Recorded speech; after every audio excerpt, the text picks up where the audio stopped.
Implementing TCS in Busy.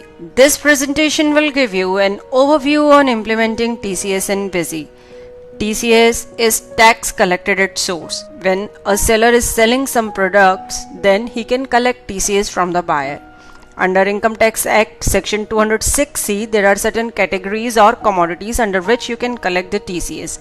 For example, if you have sold some scrap, then you can collect TCS on it. If you have a parking lot, then you can collect TCS from the buyer. So it is the seller who collects the tax from the buyer and deposit it to the government through authorized bank. To enable TCS in Busy, click Administration, Configuration, Features Options, TDS TCS tab. Under this tab, enable the option of Enable TCS Reporting and enter various details related to TCS like TAN number, payers category, whether it is a domestic company or any other type of company, company's address, telephone number, email details. Then click Amount Round-Off options to specify the rounding options for various amounts. Then click the Responsible Person's Detail button to enter details of the person who is responsible for collecting and depositing TCS on behalf of your company. Click Save button to save the configuration. On enabling the TCS, by default all the relevant masters related to TCS will be created automatically. Here we are having a look at the Bill Sundry master. We have opened the Bill Sundry master TCS in the modify mode. You can see various details related to TCS are being specified in the Bill Sundry. If you want, you can create any other Bill Sundry using the Bill Sundry add option. Next we will have a look at the duties and taxes account. Here we have opened the TCS account in the modify mode and have seen that various details related to the TCS are being specified in it. Next we will create a party account. Here we have specified the name of the party as AB Traders and have selected its group as Sundry Debtors. On selecting the group as Sundry Debtors, a TCS information for account window appeared in which we have enabled the TCS and specified the pay category. That is whether it is a domestic company, partnership firm, individual resident and so on. Click Save button to save the party master. Now we will enter a sales voucher. Enter details related to the header of the sale voucher. Here we have sold scrap of 15 kgs at the rate of 700 per kg. We have applied the bill sundries of VAT at 5% and then TCS at 1%.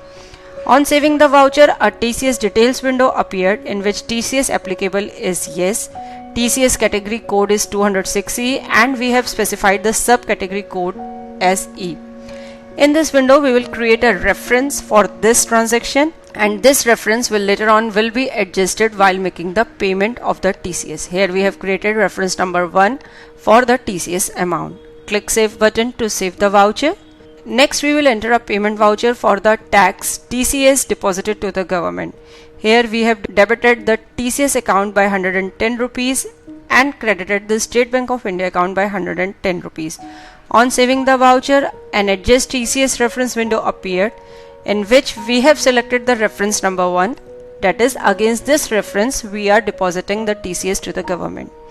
At the bottom of the window, we will enter details related to the payment of the TCS like we are making payment for which quarter, date of tax deposited, challan number, check number and the bank where tax is deposited. By default, the value you have specified in the alias field of the bank master will appear as the BSR code of the bank. Click Save button to save the voucher. Next we will go to Display menu and view the TCS reports. Here Form 27 EQ, Form 27 EQ annexure and TCS collection details reports are appearing. First we will have a look at the Form 27 EQ. We are generating the report for first quarter. Here Busy has shown all the details related to the TCS like TCS amount, surcharge amount if any, date of tax deposited and other relevant details. Next we will have a look at the Form 27 EQ annexure. We have specified the category as 206C and Busy has shown all the details related to it on the screen. Next we will have a look at the TCS collection details report.